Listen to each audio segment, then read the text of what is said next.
السلام علیکم ورحمۃ اللہ تعالی وبرکاتہ۔ جامعہ رضویہ منزل اسلام کے آن لائن سبق میں آپ کا خیر مقدم ہے۔ پیارے بچوں، کھولتے ہیں اپنی کتاب منتخب الحسامی صفحہ نمبر 45۔ پہلے کچھ عبارت پڑھ لیتے ہیں۔ بسم اللہ الرحمن الرحیم۔ لکنہ یحتمل ان یکون معلولا بعلت العجز والصلاۃ نظیر الصوم بل ہی اہم منہ فأمرناه بالفدیہ عن الصلاة احتیاطا ورجونا القبول من اللہ فضلا وقال محمد رحمہ اللہ فی الزیادات یجزئہ انشاءاللہ تعالی کما اذا تطوع به الوارث فی الصوم ولا نوجب التصدق بالشاة او بالقیمہ باعتبار قیامه مقام التضحیہ بل باعتبار احتمال قیام التضحیہ فی ایامها مقام التصدق اصلا اذ هو المشروع فی باب المال۔ پیارے بچوں، آج کی اس عبارت سے لکنہ یحتمل سے در حقیقت صاحب کتاب ایک اعتراض کا جواب دے رہے ہیں۔ پہلے الفاظ کا مطلب سمجھیے۔ لکنہ یحتمل ان یکون معلولا، آپ نے معقول میں دیکھا کہ قضا کی دو قسمیں کی تھیں، ایک قضا بمثل معقول، ایک قضا بمثل غیر معقول، یعنی ایسی چیز کے ذریعے قضا کرنا جو عقلاً مماثل نہ ہو، جیسے کہ روزے کی قضا فدیہ سے کرنا، یا حج کی قضا نفقے سے کرنا، دوسرے کو مال دے دینا اور وہ جا کے ادا کرے، تو یہ قضا بمثل غیر معقول ہے۔ اور مثل غیر معقول جو شے ہوتی ہے، جو شے عقلی نہیں ہوتی ہے، اس پر کسی اور کو قیاس نہیں کیا جا سکتا،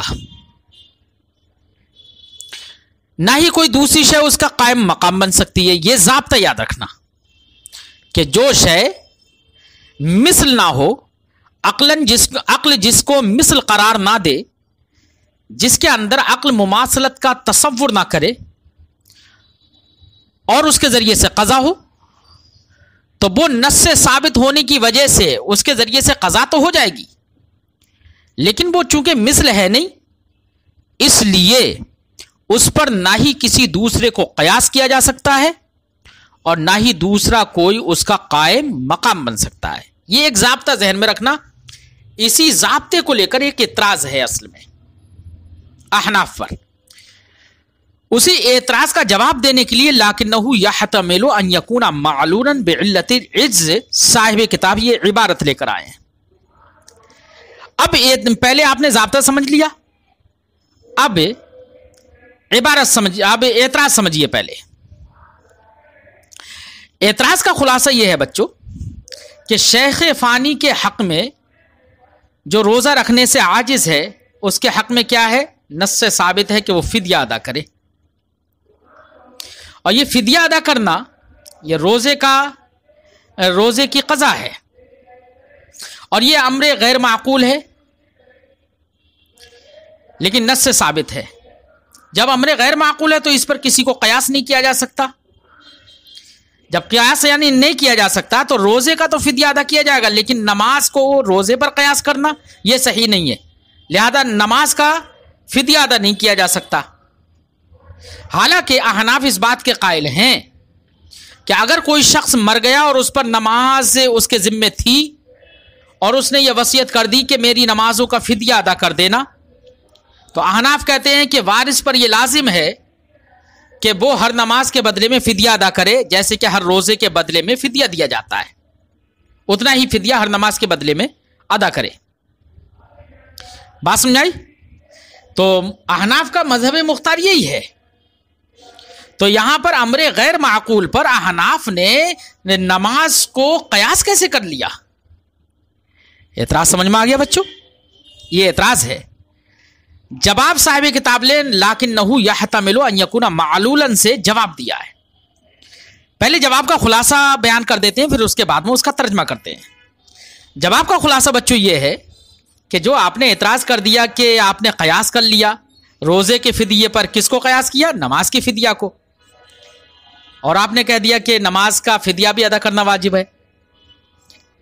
تو یہ جو آپ نے اعتراض کیا ہے نا، یہ قیاس نہیں ہے در حقیقت ہمارا، آپ نے قیاس سمجھ لیا اسے، یہ قیاس نہیں ہے، بلکہ ہم نے نماز کے سلسلے میں جو فدیہ کے وجوب کا قول کیا ہے کہ نماز کی قضا فدیہ ادا کر کے کر دی جائے، تو وہ قیاساً نہیں بلکہ احتیاطاً کیا ہے۔ وہ اس طور سے کہ روزے کے سلسلے میں فدیہ کو واجب کرنے والی جو نص ہے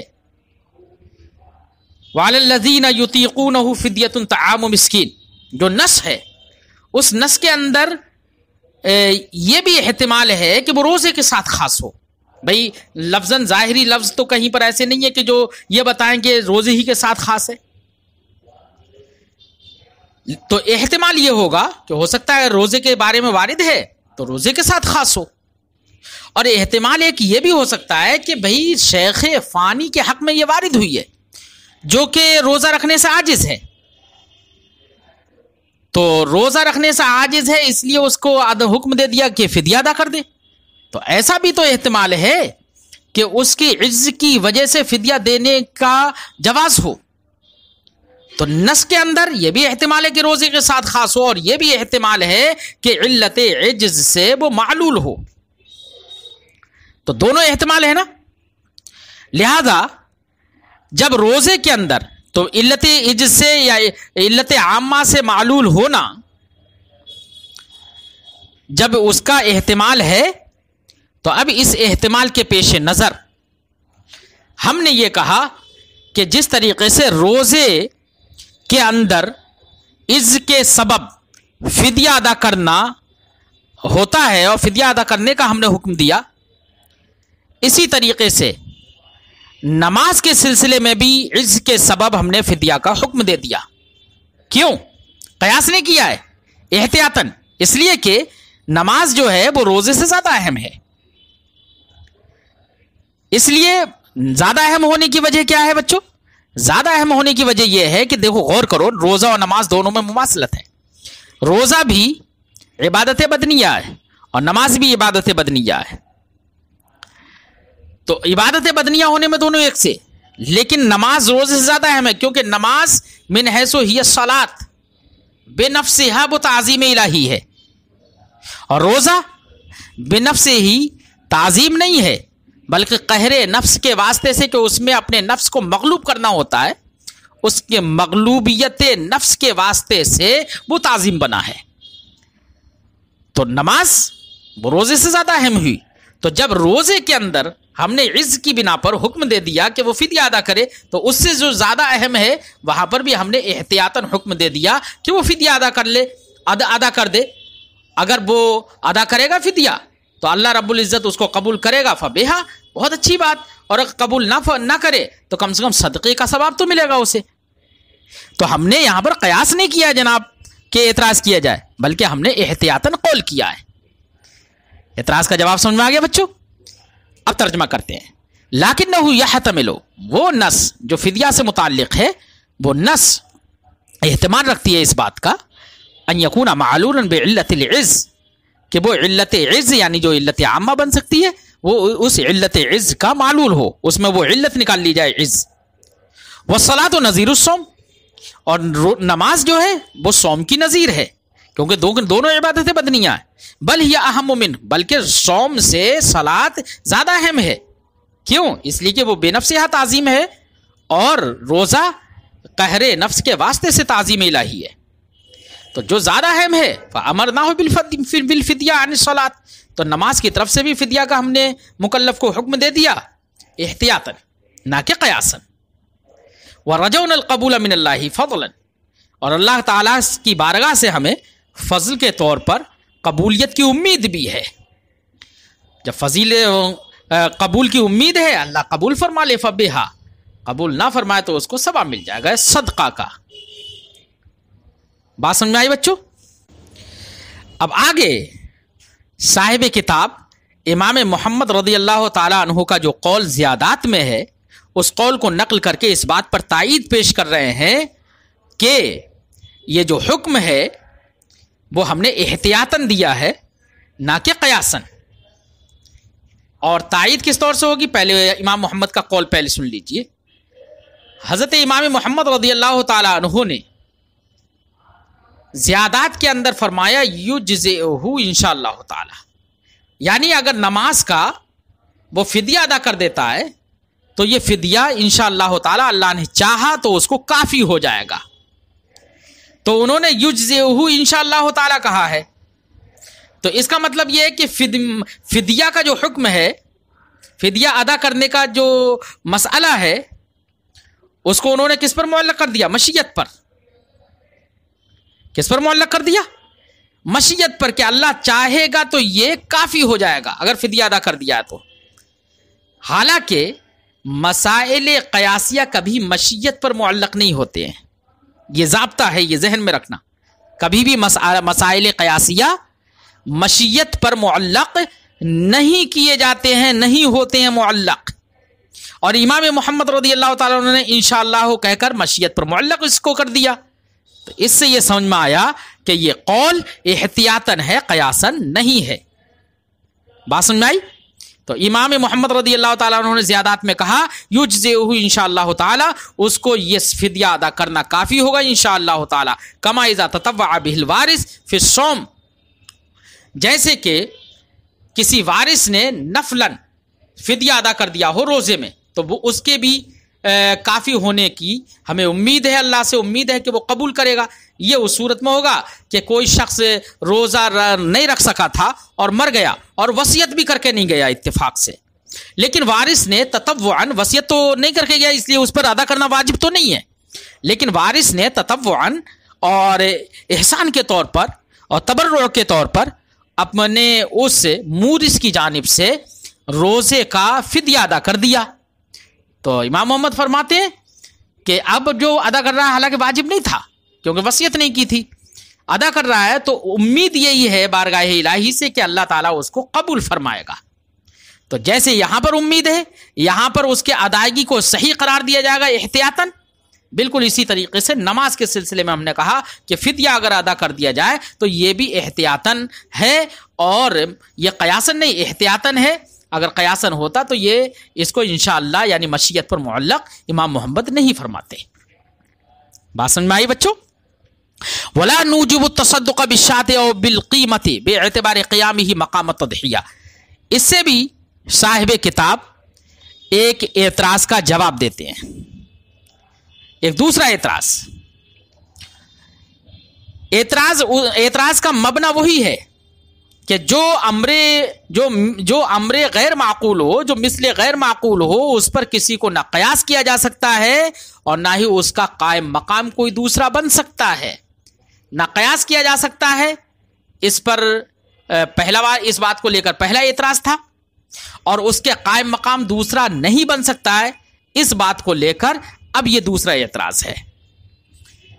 تو ضابطہ ذہن میں رکھنا کہ جو شے مثل غیر معقول ہو اس پر نہ ہی کسی کو قیاس کیا جا سکتا اور نہ ہی اس کا کوئی دوسرا قائم مقام ہو سکتا ہے. اسی پر بنا ہے اس اعتراض کی. اعتراض کا خلاصہ یہ ہے کہ قربانی، تضحیہ جس کو عربی میں کہتے ہیں، تضحیہ کا معنی ہوتا ہے بچوں ایام نحر میں اللہ کی رضا کے لیے جانور کا خون بہانا، یہ تضحیہ کہلاتا ہے.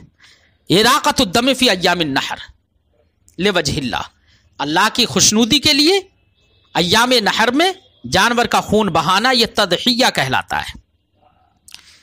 تو قربانی کرنا یہ مشروع ہے نص سے، اور یہ قربانی کرنا بچوں عقل قبول نہیں کرتی ہے. عقل تو کہتی ہے یہ تو جانور کو تعذیب ہے، جانور کو تکلیف دینا ہے، اس کو ہلاک کرنا ہے. تو عقل اس کو قبول نہیں کرتی، اس لیے قربانی تضحیہ جو ہے یہ غیر معقول ہے. جب غیر معقول ہے تو اب اس پر نہ کسی کو قیاس کیا جا سکتا ہے اور نہ ہی کوئی دوسرا اس کا قائم مقام بن سکتا ہے. بات سمجھ آئی بچوں؟ حالانکہ اب احناف پر اعتراض، جب اس کا کوئی قائم مقام نہیں بن سکتا چونکہ تضحیہ غیر معقول ہے، عقل قبول نہیں کرتی ہے کہ جانور کو عذاب دیا جائے، تکلیف دی جائے.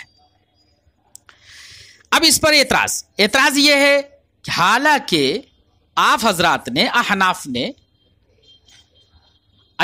تضحیہ چونکہ غیر معقول ہے، اب اگر کوئی فقیر ہے مثلا جس پر قربانی واجب نہیں تھی، اس شخص نے جانور خریدا قربانی کے نام سے یا نذر مان لی تھی. اب جانور تو لے لیا لیکن ایام نحر میں وہ اس کو قربان نہیں کر سکا. جب قربان نہیں کر سکتا تو تضحیہ امر غیر معقول تھا، اب قربانی کر نہیں سکا تو اب اس تضحیہ کا قائم مقام کوئی نہیں ہو سکتا. حالانکہ احناف نے یہاں پر اس بکری، اگر زندہ ہے وہ بکری، تو اس بکری کو صدقہ کرنا یہ واجب قرار دیا اور کہا کہ یہ بکری کا یہ صدقہ کرنا یہ تضحیہ کا قائم مقام ہو جائے گا. یا بکری ہلاک ہو گئی تو اس کی قیمت کو صدقہ کرنا واجب قرار دیا اور کہا کہ اس کی قیمت یہ تضحیہ کا قائم مقام بن جائے گی. تو جو امر غیر معقول ہے اس کے قائم مقام جب کچھ نہیں بن سکتا تو یہاں پر آپ نے تصدق بعین الشات یا تصدق بقیمتھا کو اس کا قائم مقام کیسے بنا دیا؟ اعتراض سمجھ میں آ گیا ہوگا بچوں. جواب کا خلاصہ یہ ہے بچوں کہ یہاں پر جو آپ یہ سمجھ رہے ہیں نا کہ تصدق بعین الشات یا تصدق بقیمتھا کہ وجوب کا جو ہم نے قول کیا کہ اس کو بکری کو صدقہ کرنا واجب ہے یا اس کی قیمت کو صدقہ کرنا واجب ہے، یہ ہم نے تضحیہ کا قائم مقام نہیں بنایا ہے. ہم نے یہ نہیں کہا ہے کہ تضحیہ کے قائم مقام ہیں یہ کہ آپ اعتراض کریں ہم پر، بلکہ یہاں پر بھی ہم نے عین شاد یا اس کی قیمت کا صدقہ کرنے کا جو حکم دیا ہے اور وجوب کا قول کیا ہے وہ بھی احتیاط کی بنا پر ہے. کس کی بنا پر ہے؟ احتیاط کی بنا پر کہ قربانی نہ کر سکا تو اس کا صدقہ ہی کر دے گا. اب جب صدقہ کر دے گا تو ہو سکتا ہے اللہ رب العزت اسی کو قبول فرما لے. جب اللہ اس کو قبول فرما لے گا تو یہ بری ذمہ بھی ہو جائے گا، اور صدقہ قبول نہیں کرے گا تو صدقے کا اس کو ثواب مل جائے گا. تو وہاں پر بھی ہم نے جو بکری کے صدقہ کرنے کا حکم دیا ہے یہ قیام مقام اس کا تضحیہ کا قائم مقام نہیں بنایا، بلکہ احتیاطاً ہم نے قول کر لیا اس کا. کیونکہ ایک تو احتیاطاً کی تقریر ہم نے یہ کر دی، اور دوسری ایک وجہ یہ بھی ہے، ایک دوسرا احتمال بھی ہے اس میں، کیا کہ یہ کیا ضروری ہے کہ تصدق یہ تضحیہ کا قائم مقام ہو؟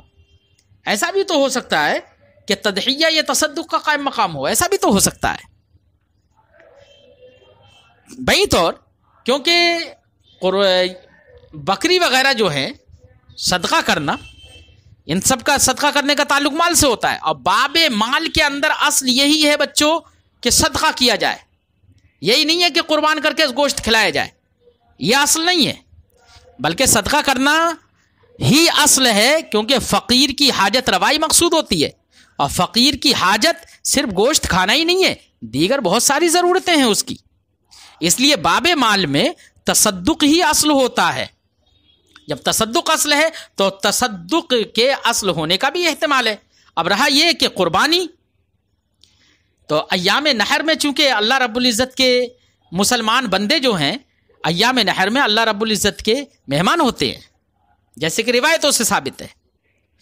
اور کریم اپنے مہمانوں کی ضیافت جب فرمائے تو اس کی عادت کریمہ یہ ہے کہ وہ اچھے کھانے سے ضیافت فرمائے. اور اچھا کھانا جو ہے، عمدہ کھانا جس کو کہا جاتا ہے، وہ گوشت ہے جس کو رضائے الہی کے لیے، جس میں سے خون کو بہا دیا گیا ہو، ایسا گوشت جس کو صاف ستھرا پاکیزہ بنا دیا گیا ہو. تو ایسا گوشت اطیب الطعام ہے. جب اطیب الطعام ہے اور ایام نحر میں اللہ کے مہمان ہیں مسلمان بندے، تو اللہ رب العزت ان کی ضیافت فرمائے. اس لیے قربانی کو وہاں پر اس نے مشروع فرما دیا تاکہ بندوں کی مہمان نوازی ہو جائے. اس لحاظ سے اگر دیکھا جائے تو ہم نے تضحیہ کا قول کیا کہ ایام نحر میں مہمان ہے، مہمان نوازی سے ضیافت سے اعراض نہ ہو جائے، اس لیے ہم نے ایام نحر میں یہ کہا کہ تضحیہ پر عمل کیا جائے، تضحیہ واجب ہے، یعنی قربانی کرنا واجب ہے. اور جب وہ ایام نحر گزر گئے تو چونکہ باب مال ہے یہ، اور باب مال میں اصل ہے تصدق، تو وہاں پر ضیافت عارض تھی، تو ضیافت کے عروض کی بنا پر ہم نے ضیافت کا قول کیا ایام نحر میں. اور جب ایام نحر گزر گئے تو اب اس کے بعد ہم اصل کی طرف پلٹ آئے. کس کی طرف پلٹ آئے؟ اصل کی طرف. کیونکہ باب مال میں اصل ہے صدقہ ہی کرنا. تو ہم نے جب ایام نحر گزر گئے تو اصل کی طرف پلٹ آئے اور ہم نے کہہ دیا کہ جو اصل تھا صدقہ کرنا اب وہی صدقہ کرے گا. چاہے اگر بکری موجود ہے بکری کا صدقہ کر دے گا، ورنہ اس کی قیمت کا صدقہ کرے گا، کیونکہ باب مال میں یہی مشروع ہے. اب رہی یہ بات بچوں کہ ہم نے یہ بات ابھی ذکر کی تھی کہ یہ بھی احتمال ہے کہ تضحیہ یہ تصدق کا قائم مقام ہو. تو احتمال ہی تو کہا، اس کا مطلب احتمال آخر بھی ہے. تو یہ ہم نے اسی لیے کہا کہ یہ بھی ہو سکتا ہے کہ تضحیہ ایام تضحیہ میں یا ایام نحر میں وہ قائم مقام ہو تصدق کے، اور یہ بھی احتمال ہے کہ وہ خود سے بے نفسہا اصل ہو، اصل ہونے کا بھی احتمال ہے. تو دونوں احتمال ہیں تضحیہ میں، تصدق کے قائم مقام ہونے کا بھی احتمال ہے اس میں، اور اصل ہونے کا بھی احتمال ہے، یعنی فرع ہونے کا بھی احتمال ہے اور اصل ہونے کا بھی احتمال ہے. لہذا اصل اور نائب دونوں ہونے کا احتمال ہے. تو جب تک ایام نحر موجود رہے تو ہم نے اس کے اصل ہونے کے احتمال کو ترجیح دی، اور جب ایام نحر نکل گئے تو اب ہم نے اس کے نائب ہونے کی یا یہ کہ نائب ہونے کو ترجیح دے دی کہ وہ نائب ہے اور اصل ہے تصدق. لہذا وجوب تصدق کا ہم نے قول کر لیا. جب وجوب تصدق کا قول کر لیا تو یہ احتیاطاً ہوا، یا اس لیے ہوا کہ تصدق ہی اصل ہے، اس لیے نہیں کہ تضحیہ کا ہم نے تصدق کو تضحیہ کا قائم مقام بنا دیا. یہ نہیں ہے، اس لیے یہ اعتراض کرنا صحیح نہیں ہے. بات سمجھ میں آئی بچوں؟ اسی کو صاحب کتاب نے اپنے لفظوں میں فرمایا وَلَا نُوجِبُ التَّصَدُّقَ بِالشَّاةِ، بکری یا اس کی قیمت کے صدقے کرنے کو ہم واجب قرار نہیں دیتے بے اعتبار قیام ہی مقام تضحیہ، اس اعتبار سے کہ وہ تضحیہ کا قائم مقام ہے، بل بے اعتبار احتمال قیام تضحیہ فی ایامہا مقام تصدق، بلکہ اس اعتبار سے کہ احتمال ہے کہ تضحیہ ایام تضحیہ میں تصدق کا قائم مقام ہو. کیا ہو؟ تصدق کا قائم مقام ہو اصلاً، بئی طور کہ وہ تصدق اصل ہو. اذ هو المشروع فی باب المال، کیونکہ باب مال میں یہی مشروع ہے، باب مال میں تصدق ہی مشروع ہے. بات سمجھ میں آئی بچوں؟ وَلِهَذَا لَمْ يُعَدْ إِلَى الْمِثْلِ بِعَوْدِ الْوَقْتِ، جب تصدق ہی اصل ہے یہی وجہ ہے کہ لم يعد الى المثل بعود الوقت، کہ جب دوسرا سال آئے اور ایام نحر آ جائیں تو ایام نحر کے آنے کے بعد اب یہ حکم نہیں دیا جائے گا کہ وہ بکری کو اب یہاں پر قربان کرے. ولہذا لم يعد الى المثل، اسی وجہ سے یہ مثل کی طرف عود نہیں کرے گا عود وقت سے، یعنی وقت اگر لوٹ آیا ایام نحر اگلے سال آ جائیں تو یہ نہیں کہا جائے گا کہ اب اسی بکری کا مثل اب یہاں پر ادا کرے، اسی جیسی بکری کو اب یہاں پر قربان کرے. یہ حکم نہیں دیا جائے گا. یہ اس بات کی تائید ہے کہ تصدق یہ باب مال میں یہی اصل ہے. اگر تضحیہ ہی اصل ہوتا تو پھر حکم یہ دیا جاتا کہ جب اس سال نکل گیا تو جب ایام نحر آ جائیں تو پھر قربانی ہی کرے، یہ حکم ہوتا. حالانکہ یہ حکم نہیں دیا جاتا ہے.